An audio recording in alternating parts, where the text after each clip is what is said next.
B, go eat ka lang ng breakfast dyan ha. We're gonna go out lang and have our real breakfast. Okay, bye. This Bye. is my real breakfast. Oh! Rather than at home, we eat oatmeal every day. Oh! Happy day 3 months! Ikaw din, Blobs ha. See you later, Blobs. Hi. Guys, dito tayo sa marketplace for breakfast. May tapa raw dito na okay. Hindi ko alam kung okay. Let's go! Guys, we're inside na. Maraming mga bakery. So we're gonna have coffee here. Kids, try natin yung kape. Not bad. Americano black. So nag-order tayo ng walang kamamatayang beef tacos. Yung isa is Ilonggo chorizo. Check natin. How's it, moms? I haven't tried it. Oh, this is not the sweet one.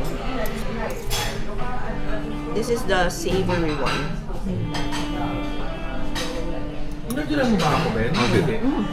Very good. Nagdulan mo ba ako? Bakit di ba ako? Guys, try natin yung beef taco. Ito ata yung may truffle. Try natin. May lasang truffle nga yung beef. May hint of truffle. Mahal yung price dito, pero at least dalawa yung egg. Pwede na. May pinaparinigan ka. Guys, tira mo. Tapos na kami lahat kumain. No? Itong Ano katabi to? ko. Hindi kumakain si Angel. Yung katabi ko, di pa tapos. Second serving na yan. Ang dalawang tao talaga to.